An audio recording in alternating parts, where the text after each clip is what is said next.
Hi welcome back to my channel. ఈరోజు కథ wife of నందు 5వ భాగాన్ని వినీద్దాం.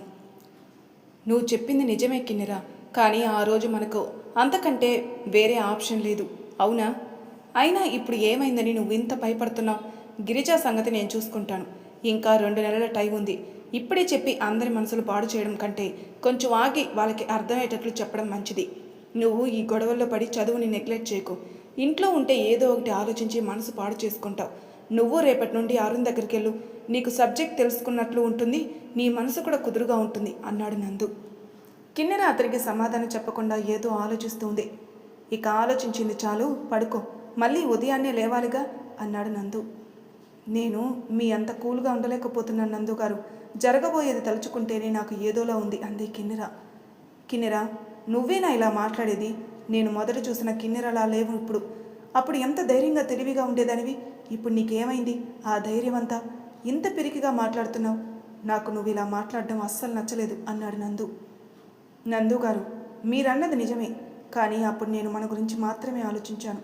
అందుకే అంత ధైర్యంగా ఉన్నాను. కానీ ఇప్పుడు మన ఫ్యామిలీ గురించి ఆలోచిస్తే నాలో పిరికితనం దానంతటా అదే వచ్చేస్తుంది. మీకు అర్థం కావడం లేదు నందు గారు. విషయం చాలా సెన్సిటివ్. ఇప్పుడు ఇది మనిద్దరి సమస్య కాదు, 2 కుటుంబాల సమస్య అంది కిన్నెర. నువ్వన్నది నిజమే కిన్నెర. ఇది చాలా సెన్సిటివ్గా డీల్ చేయాల్సిన మ్యాటర్. నేను మనం అగ్రిమెంట్ చేసుకున్న రోజే ఇదంతా ఊహించాను. ఇంట్లో వాళ్ళతో నేను మాట్లాడతాను. మనం ఏ పరిస్థితిలో ఇలా చేయాల్సి వచ్చిందో వాళ్ళకి అర్థమయ్యేలా చెప్తే వాళ్ళు ఖచ్చితంగా మనల్ని అర్థం చేసుకుంటారు. మిమ్మల్ని నమ్మబట్టే ఇంకా ఇలా ఉన్నాను కానీ వదిన అంది కిన్నెర. నువ్వు గిరిజ గురించి ఆలోచిస్తున్నావా? తన సంగతి వదిలే, నువ్వు మాత్రం తన ముందు నార్మల్గా ఉండు. నువ్వు భయపడుతున్నట్లు తనకు అనిపిస్తే నిన్నింకా భయపెట్టాలని చూస్తుంది అన్నాడు నందు. మీరు చెప్పినట్లే చేస్తాను, కానీ వదినికి నేనంటే ఎందుకు ఇష్టం ఉండదు. ఇంట్లో అందరూ నాతో చాలా ప్రేమగా ఉంటారు. వదిన ఒక్కతే అలా ఉంటుంది అంది కిన్నెర. దాని గురించి ఏమడుగుతావులే. వాళ్ళ ఆడపడుచు ప్రీతికి నాకిచ్చి పెళ్లి చేద్దామనుకుంది, కానీ నేను అందుకు ఒప్పుకోలేదు. నేనే కాదు, అమ్మ వాళ్ళు కూడా ఒప్పుకోలేదు. ఆ సమయంలో నానమ్మ మీ సంబంధం తెచ్చింది. అది గిరిజకి నచ్చలేదు. తను తెచ్చిన సంబంధం కాదని నిన్ను పెళ్లి చేసుకున్నాను. తను నీతో అలా ఉంటుంది. తన చిన్నప్పటి నుండి అంతేలే. నువ్వేమీ తన మాటలు పట్టించుకోకు. అయినా రేపటి నువ్వు అరుణ్ దగ్గరికి వెళ్ళి చదువుకో. ఇక నీకు తన సమస్య ఉండదు అని కిన్నెరకి గుడ్ నైట్ చెప్పి పడుకున్నాడు నందు. తర్వాత రోజు కిన్నెర పిల్లల్ని స్కూల్లో దింపి నందు చెప్పినట్లు అరుణ్ ఆఫీస్కి వెళ్ళింది. ఆమె రావడం చూసిన అరుణ్ ఆమెకి ఎదురెళ్ళి, రండి కిన్నెర, మీరు వస్తారని మా వాడు చెప్పాడు. మీరు లోనికి వెళ్ళి కూర్చోండి, నేను ఒక కేసు విషయమై క్లయింట్తో మాట్లాడి వస్తాను అన్నాడు అరుణ్. ఓకే అండి అని కిన్నెర ఇంట్లోకి వెళ్ళింది. అరుణ్ ఆఫీస్ రూమ్లోకి వెళ్ళాడు. కాసేపటి తర్వాత వచ్చిన అరుణ్, సారీ అండి, మిమ్మల్ని బాగా వెయిట్ చేయించాను. ఇప్పుడు చెప్పండి మీ డౌట్స్ అని ఆమెను అడిగి ఆమెకున్న డౌట్స్ అన్ని ఎక్స్ప్లెయిన్ చేశాడు. కిన్నెర అతను చెప్పింది వింటూ అనుకోకుండా గోడకి తగిలించి ఉన్న ఫోటో చూసి షాక్ అయి, అరుణ్ గారు, ఆ అమ్మాయి ఎవరు అంది. తను నా చెల్లెలు అన్నాడు అరుణ్. అవునా అంది కిన్నెర ఏదో ఆలోచిస్తూ. ఎందుకు అలా అడిగావు? తను నీకు తెలుసా? లేదు, జస్ట్ నార్మల్గా అడిగాను అంతే అంది కిన్నెర. అమ్మా, నేను బాగానే ఉన్నాను. నువ్వు వెళ్ళు, నాన్నగారికి ఇబ్బంది అవుతుంది కదా అంది జ్యోతి. నేను ఇలా వదిలి ఎలా వెళ్తాను చెప్పు? చాలా నీరసంగా ఉన్నావు. పోనీ మన ఇంటికి రమ్మంటే రావు. నీ నాన్నగారికి ఇంతకు ముందే ఫోన్ చేసి చెప్పాను. నీకు తగ్గే వరకు ఇక్కడే ఉండమని చెప్పారు అందావిడ. సరే అమ్మా, నీ ఇష్టం. మామయ్య టిఫిన్ చేశాడా అంది జ్యోతి. నిన్ను పట్టించుకొని వాడి గురించి నీకెందుకే అన్నారు రాధగారు. అలా అంటావేంటమ్మా? నువ్వు ఉదయాన్నే నాన్నగారు టిఫిన్ చేశారా లేదా అని ఫోన్ చేసావా లేదా? నేను కూడా నా భర్త తిన్నాడో లేదో అడగడంలో తప్పే ఉందమ్మా. మామయ్య నన్ను పట్టించుకున్నా పట్టించుకోకపోయినా నేను పట్టించుకోకుండా ఉండలేను కదమ్మా అంది జ్యోతి. నువ్వు ఈ రోజుల్లో పుట్టాల్సిందానివి కాదే. నీలాంటి పెళ్ళాన్ని దొరికినందుకు వాడు అదృష్టవంతుడు, కానీ వాడే నిన్ను అర్థం చేసుకోవడం లేదు అన్నారు రాధగారు. ఇంతలో అక్కడికి వచ్చిన రాజు, జ్యోతి, ఎలా ఉంది నీకు? టాబ్లెట్లు వేసుకున్నావా? అక్క, నేను బయటికి వెళ్తున్నాను, నేను వచ్చే వరకు ఇక్కడే ఉండు అన్నాడు. రాజు అలా శాంతంగా మాట్లాడడం వాళ్ళకి షాకింగ్గా ఉంది. వాళ్ళు చూస్తున్నది కళ నిజమా అనుకున్నారు ఇద్దరు.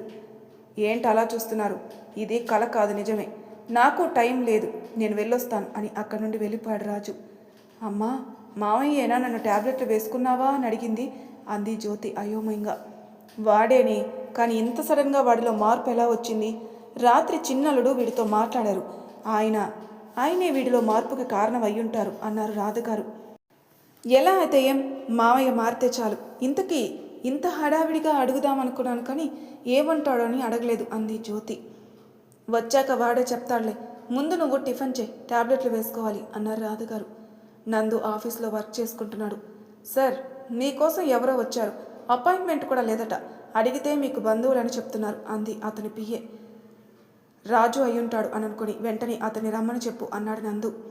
రాజు రూమ్ బయట నిలబడి ఆలోచిస్తుంటే, ఏంటి బ్రదర్, ఏం ఆలోచిస్తున్నావు? ఇది మన ఆఫీసే, మీరు లోనికి రండి అన్నాడు నందు. రాజు నందు ముందుకెళ్ళి నిలబడి అతని చేతిలో ఉన్న చెక్ టేబుల్ పైన పెట్టి, నన్ను క్షమించి నందు, నాకు ఈ డబ్బొద్దు, మీ దగ్గర ఏదైనా చిన్న ఉద్యోగం ఇవ్వండి చాలు అన్నాడు. ఇన్ని రోజులు నా మూర్ఖత్వంతో అందరినీ బాధ పెట్టాను, ఇక కష్టపడి పనిచేసి నా భార్యని నేనే పోషించుకుంటాను అన్నాడు. నందు నవ్వి, నాకు తెలుసు నీలో మార్పు వస్తుందని, నువ్వు ఇక్కడికి వస్తావని, అందుకే నీకోసం జాబ్ రెడీగా ఉంచాను అని అతని తన వేరే క్యాబిన్కి తీసుకుని తను చేయాల్సిన వర్క్ చెప్పాడు. అతనికి హెల్ప్ చేయడానికి ఇంకొక ఎంప్లాయీని రాజు దగ్గర ఉండమని చెప్పాడు. తన కోసం ఇంత చేస్తున్నందుకు రాజు కళ్ళతోనే నందుకి కృతజ్ఞతలు చెప్పాడు. కిన్నెర సాయంత్రం వరకు అరుణ్ ఆఫీస్లోనే ఉంది. అరుణ్ క్లయింట్స్తో మాట్లాడే విధానం, కేసులు, వాటి సెక్షన్ల గురించి వివరంగా తెలుసుకుంది. ఆమె అతన్ని అబ్జర్వ్ చేయడం గమనించిన అరుణ్, ఏంటి కిన్నెర, మొత్తం ఈరోజు నేర్చేసుకుంటావా అన్నాడు. అదేం లేదు, జస్ట్ అబ్జర్వ్ చేస్తున్నానంతే అంది కిన్నెర నవ్వుతూ. ఒక లాయర్కి కావాల్సిన లక్షణాలు మీకున్నాయి, నేను చెప్తున్నాను, మీరు భవిష్యత్తులో పెద్ద లాయర్ అవుతారు అన్నాడు అరుణ్. మీరు మరీ ఎక్కువ పొగిడేస్తున్నారు నన్ను, అయినా ఒక్కరోజులోనే మీకెందుకు అలా అనిపించింది అంది కిన్నెర. ఏమో, మిమ్మల్ని చూస్తే నాకు అలా అనిపించింది. నువ్వు అడుగుతున్నావు కాబట్టి మీ ఆడవాళ్ళ భాషలో చెప్తాను విను.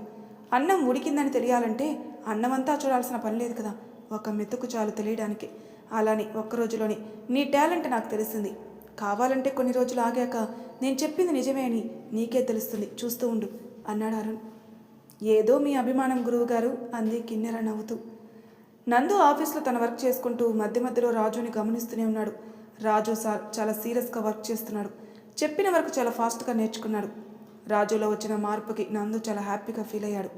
రాజు దగ్గరికి వెళ్ళి, ఈ రోజుకి ఇక చాలు, టైం కూడా అయిపోయింది, ఇక ఇంటికి వెళ్ళండి, మార్నింగ్ 10కి వచ్చే ఆఫీస్కి అన్నాడు. ఓకే నందు అన్నాడు రాజు. రాజు అక్కడి నుండి వెళ్తుంటే నందు అతన్ని ఆపి అతని చేతికి బైక్ కీస్ ఇచ్చాడు. ఎందుకు నందు ఇదంతా, నాకు జాబ్ ఇచ్చావు అది చాలు అని రాజు వద్దన్న బలవంతంగా అతనికి కీస్ ఇచ్చాడు. వాటితో పాటు కొంత డబ్బు కూడా ఇచ్చి, ఇవి ఖర్చులు కొంచుకో, ఇది మీ అడ్వాన్స్ అనుకో అన్నాడు నందు. నందు మాట కాదనలేక అవి తీసుకుని నందుని హక్ చేసుకొని, నీలాంటి తోడలుడు దొరకడం నా అదృష్టం, నిన్ను పెళ్లి చేసుకున్నందుకు మా కిన్నెర చాలా అదృష్టవంతురాలు అన్నాడు. నందు చిన్న నవ్వు నవ్వి ఊరుకున్నాడు. కిన్నెర, నందు ఒకే టైంలో ఇంటికి చేరుకున్నారు. వాళ్ళ ఇంట్లోకి అడుగు పెట్టగానే గిరిజ పైనుండి ఫైల్ తీసుకుని వస్తుంది. గిరిజ చేతిలో ఫైల్ చూసి ఇద్దరు టెన్షన్ పడ్డారు. గిరిజ ఆ ఫైల్ని కావాలనే గోపాలరావు గారి ముందు ఉంచి, డాడీ ఈ ఫైల్ ఏంటో చూడండి, అక్కడ పడి ఉనింది అంది. మీ అన్నయ్యలకు చూపించి గిరిజ, నేను ఇవన్నీ చూడడం ఎప్పుడో మానేశాను అన్నారు ఆయన పేపర్ చదువుకుంటూ. డాడీ, మీరు నా ప్లాన్ పాడు చేసేట్లున్నారే అనుకుని, అన్నయ్య అయితే నువ్వు చూడు అంది శ్యామ్తో. అది నా ఫైల్ కాదు, నందు ఏమైనా పెట్టాడేమో, వాడిని అడుగు అన్నాడు శ్యామ్. అన్నయ్య, నువ్వు పెట్టకపోతే ఏమైంది, మన ఆఫీస్ ఫైల్నే కదా, చూడు అంది గిరిజ. నందుకైతే మామూలు టెన్షన్ లేదు, ఇప్పుడు వాళ్ళకి మా గురించి తెలిస్తే ఎలా రియాక్ట్ అవుతారో అనుకున్నాడు. ఇంతలో శ్యామ్ ఆ ఫైల్ చూసి చాలా సీరియస్గా ఫేస్ పెట్టి, ఏంటి వీడు ఇలా చేశాడు, వీడు ఇలా చేస్తే కిన్నెరకి ఏమైంది, తనకైనా నాకు చెప్పాలన్న బాధ్యత ఉండాలి కదా అన్నాడు. అమ్మయ్య, నా ప్లాన్ సక్సెస్ అయింది అనుకుంది గిరిజ లోలోన సంబరపడిపోతూ. ఏంట్రా అంత సీరియస్గా ఉన్నావు, ఏమైంది, ఆ ఫైల్లో ఏముంది అన్నారు గోపాలరావు గారు. ఏముందో నందు వచ్చాక చెప్తాను నాన్నగారు అన్నాడు శ్యామ్. అదిగో అన్నయ్య, చిన్నన్నయ్య ఆల్రెడీ వచ్చేసాడు అని నందు వాళ్ళని చూపించింది. శ్యామ్ అదే సీరియస్నెస్ మెయింటైన్ చేస్తూ ఆ ఫైల్ తీసుకుని నందు దగ్గరికి వెళ్ళి, ఏంట్రా ఇది, నాకు తెలియకుండా ఇదంతా ఎప్పుడు చేసావు, కనీసం మాకు చెప్పాలని కూడా అనిపించలేదా, అంత పెద్దవాడివైపోయావా అని కిన్నెరని చూస్తూ, ఏమ్మా కిన్నెర, వాడు ఓకే అంటే నువ్వు కూడా సంతకం పెట్టేస్తావా, ఇదేమీ నాకు నచ్చలేదు అన్నాడు. ఇంట్లో వాళ్ళకి శ్యామ్ దేని గురించి అంత సీరియస్గా ఉన్నాడో అర్థం కాలేదు. అన్నయ్య, అది నేను కావాలని అలా చేయలేదు, ఆ పరిస్థితులు అలా చేయాల్సి వచ్చింది, ఇందులో కిన్నెర తప్పేమీ లేదు, నేను మీకు టైం చూసి చెప్దామనుకున్నాను అన్నాడు. రాజు ఆఫీస్ నుండి ఇంటికి వెళ్ళేసరికి జ్యోతి అతనికి ఎదురెళ్ళి, మామయ్య ఉదయం అనగా వెళ్ళావు, ఇప్పటి వరకు రాకపోయేసరికి ఎంత కంగారు పడ్డానో తెలుసా, ఇంతకీ ఎక్కడికి వెళ్ళావు, ఆ బైక్ ఎక్కడిది నీకు అంది. నువ్వు అడిగిన వాటికి ఇక్కడే సమాధానం చెప్పాలా, లోనికొచ్చి కూడా సమాధానం చెప్పచ్చా అన్నాడు రాజు. సారీ మామయ్య, గుమ్మం దగ్గరే నిలబెట్టేశాను, లోపలికి రా, తను కూడా లోనికి వెళ్తూ చెప్పింది. రాజు సోఫాలో కూర్చుని తల వెనక్కి వాల్చి, నేను నందు దగ్గర జాబ్లో జాయిన్ అయ్యాను, తనే ఆ బైక్ కూడా ఇచ్చాడు, ఇదిగో డబ్బులు, ఇంటి ఖర్చులకి ఉంచుకో, కొంత డబ్బు మా అక్కకి ఇచ్చి మంచి చీర కొనుక్కోమని చెప్పు అన్నాడు. జ్యోతి రాజు మాటలకి షాక్ అయింది. మామయ్య జాబ్ చేస్తున్నాడా, అది కూడా నందు గారి దగ్గర, ఇదంతా కళా నిజమా, పైగా ఇంటికే ఖర్చులకు డబ్బు కూడా ఇచ్చాడు, మామయ్యలో చాలా మార్పు వచ్చింది అనుకుంది మనసులో. ఏంటి అలా చూస్తున్నా, చాలా టైర్డ్గా ఉంది, కొంచెం కాఫీ ఇస్తావా అన్నాడు రాజు. అయ్యో నా మతి మండ, వచ్చిన దగ్గర నుండి మంచినీళ్ళు కూడా ఇవ్వకుండా నిన్ను మాటలతోనే విసిగించేశాను, ఇప్పుడే కాఫీ తెస్తాను అని కిచెన్లోకి వెళ్ళి వేడివేడిగా కాఫీ తెచ్చి అతనికి ఇచ్చింది. రాజు కాఫీ తాగుతూ, అక్క వెళ్ళిపోయిందా అన్నాడు. అవును మామయ్య, నువ్వు వచ్చే వరకు ఉంటానంది, నేనే వెళ్ళిపోమని చెప్పాను, నాన్నగారికి వంటకి ఇబ్బంది అవుతుందని అంది జ్యోతి. బావను కూడా ఎక్కడికే రమ్మనాల్సింది, అక్క ఎందుకు వెళ్ళడం, అసలే నీకు హెల్త్ కూడా బాగాలేదు కదా అన్నాడు. నేను బాగానే ఉన్నాను మామయ్య, నువ్వు కాఫీ తాగుతూ ఉండు, నీకు స్నానానికి వేడి నీళ్ళు పెడతా అంది జ్యోతి అక్కడి నుండి వెళ్తున్న ఆమెను ఆపి. జ్యోతి, ఇన్ని రోజులు నిన్ను చాలా కష్టపెట్టాను, నన్ను క్షమిస్తావా, నేను నీ విషయంలో చేసిన వాటికి నిన్ను క్షమించమని అడిగే అర్హత కూడా నాకు లేదు అన్నాడు రాజు బాధగా.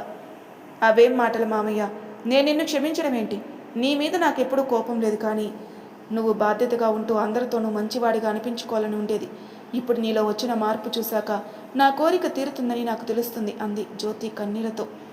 రాజు జ్యోతి దగ్గరకొచ్చి, ఇక నుండి నువ్వు కోరుకున్నట్లే ఉంటాను, ఇంకెప్పుడు నీ కళ్ళల్లో ఇలా కన్నీళ్లు రాకూడదు అన్నాడు. అప్పుడే రాజు వచ్చాడో లేదు చూద్దామని వచ్చిన రాధగారు రాజు మాటలు విని సంతోషంగా అక్కడి నుండి ఇంటికెళ్ళి, ఏమండి, ఇన్ని రోజులు మా తమ్ముని తిట్టేవారుగా, ఇక మీకు అవకాశమే లేదు, వాడిలో మార్పు వచ్చింది అంటూ ఆమె విన్నది చెప్పింది. నువ్వు చెప్పింది నిజమే అయితే మనకు అంతకంటే కావాల్సింది ఏముంది, మనమందరం అనుకున్నట్లు వాడు మారాడు, మన జ్యోతి జీవితం ఒక గాడిలో పడింది, నాకు ఇంకా ఏ బెంగా లేదు అన్నారాయన. అవునండి, ఇదంతా మన చిన్నల్లుడు వలన సాధ్యమైంది, ఇకపై మనకు అన్నీ మంచి రోజులే అన్నారు రాధగారు. నందు ఇంట్లో, ఏంట్రా నిన్ను నువ్వు సమర్థించుకుంటున్నావా, నువ్వు ఏం చెప్పినా సరే నువ్వు చేసిన పని నాకు నచ్చలేదు అన్నాడు శ్యామ్. ఏంటి పెద్దోడా, ఏమైందని ఇప్పుడు వాడిపై కోపడుతున్నావు, అసలు విషయం ఏంటో చెప్పు అన్నారు విశాలాక్షి గారు. సరే చెప్తా వినండి, నేను చెప్పింది విన్నాక నేను కాదు మీరు కూడా వాడు చేసిన పనికి వాడినే తిడతారు అని ఆ ఫైల్లో ఉన్న డాక్యుమెంట్స్ వాళ్ళకి చూపించి, ఇవి ఆ ఏరియాలో ఉన్న మన సైట్ పేపర్లు, మనం అవి నందు ఇంకా కిన్నెరల పేరు మీద కొన్నాం అన్నాడు. అవును, ఇందులో నువ్వు కోపడాల్సింది ఏముంది అన్నారు పార్వతి గారు. అదే చెప్తున్నాను, వీడు ఆ సైట్ని మనకు తెలియకుండా పిల్లల పేరు మీద మార్చాడు అన్నాడు శ్యామ్ మాటలు విన్న గిరిజ, ఇదేంటి అన్నయ్య సైట్ గురించి మాట్లాడుతున్నాడు, నేను తెచ్చింది వాళ్ళ అగ్రిమెంట్ ఫైల్ కదా, నిన్న అదే ఫైలే కదా నేను చూసింది అనుకుంది మనసులో. మరోపక్క నందు కూడా ఊపిరి పీల్చుకుని, అన్నయ్య మాట్లాడేది సైట్ పేపర్స్ గురించా, నేను మా అగ్రిమెంట్ గురించి అని భయపడి చచ్చాను, నేను అందులోనే కదా ఆ డాక్యుమెంట్స్ పెట్టాను, ఏమయ్యాయి ఇంతలోనే అనుకున్నాడు. కిన్నెర మాత్రం గిరిజను చూసి, నాకు తెలుసు వదినా, నువ్వు ఇలాంటిది ఏదో చేస్తావని, అందుకే ఆ పేపర్స్ మార్చాను అనుకుంది మనసులో. చిన్నోడా, పెద్దోడు కోపంలో నిజముందిరా, అలా ఎందుకు చేస్తావు నువ్వు అన్నారు పార్వతి గారు. అమ్మా అది అని నందు ఏం చెప్పాలని ఆలోచిస్తూ ఉంటే, అత్తయ్య గారు, నెక్స్ట్ వీక్ మన స్వీటీ జున్ను పుట్టినరోజు కదా, ఆ రోజు వాళ్ళకి ఏదైనా గిఫ్ట్ ఇద్దామని అనుకున్నారు, అందుకే ఇలా చేశారు, సైట్ ఎవరి పేరు మీద ఉంటే ఏంటి, వాళ్ళు కూడా మా పిల్లలే కదా, మా పిల్లలకి మేము మా తరపున చిన్న గిఫ్ట్ ఇస్తున్నాం, ఇందులో తప్పేముంది చెప్పండి, మీకు చెప్దామని అనుకున్నాం, కానీ ఆ రోజు చెప్తే సర్ప్రైజ్గా ఉంటుందని మీకు చెప్పలేదు అంది కిన్నెర. పెద్దోడా, విన్నావుగా, ఏదో వాడికి ఇవ్వాలనిపించింది ఇచ్చాడు, ఇక ఆ సంగతి వదిలేయండి అన్నారు విశాలాక్షి గారు. అది కాదు నానమ్మ అని శ్యామ్ ఏదో అనబోతుంటే, పెద్దోడా, నానమ్మ చెప్పింది నిజమే, వాడికి పిల్లలంటే ఇష్టమని నీకు తెలుసు కదా, అందుకే ఇలా చేస్తాడు, వెళ్ళండి, ఇక వెళ్ళి ఫ్రెష్ అయ్యండి అన్నారు గోపాలరావు గారు. నందు ఇంకేం మాట్లాడకుండా తన గదికి వెళ్ళిపోయాడు. అతని వెనకే కిన్నెర కూడా వెళ్ళింది. నందు మంచంపై కూర్చుని ఆ పేపర్లు ఆ ఫైల్లోకి ఎలా వచ్చాయని ఆలోచిస్తున్నాడు. ఏంటి నందు గారు ఆలోచిస్తున్నారు, మన అగ్రిమెంట్ గురించా, వదిన ఇలా చేస్తుందని ఊహించి అవి నేనే మార్చాను అంది కిన్నెర. అవునా, నాకు ముందే చెప్పాల్సింది కదా, అన్నయ్య చేతిలో ఆ ఫైల్ చూసి చాలా టెన్షన్ పడ్డాను అన్నాడు నందు.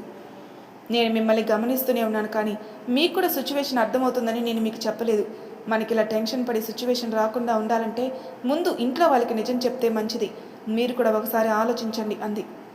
నందు కాసేపు ఆలోచించాక, నువ్వు చెప్పింది నిజమే కిన్నెర. వాళ్ళంతటి వాళ్ళు తెలుసుకునే కంటే మనం చెప్పడమే మంచిది. పిల్లల బర్త్డే అయ్యాక మన విషయం అందరికీ చెప్తాను అన్నాడు నందు. అదే అందరికీ మంచిది అంది కిన్నెర. కిన్నెర, నీకు ముఖ్యమైన విషయం చెప్దామనుకున్నాను కానీ ఈ టెన్షన్లో పడి మర్చిపోయాను. ఏంటి నందు గారు అంత ముఖ్యమైన విషయం అంది కిన్నెర. మీ మామయ్య మార్నింగ్ మన ఆఫీస్కి వచ్చాడు అంటూ రాజు మారిన విషయం అంతా చెప్పాడు. మరి తర్వాయి భాగంలో ఏం జరగబోతుందో నెక్స్ట్ ఎపిసోడ్లో తెలుసుకుందాం. అంతవరకు నా ఛానల్ సబ్స్క్రైబ్ చేయని వాళ్ళు ప్లీజ్ సబ్స్క్రైబ్ చేసుకోండి. లైక్ చేసి షేర్ చేయండి. మీ అభిప్రాయాలు నాకు కామెంట్ రూపంలో తెలియజేయండి. Thank you for listening.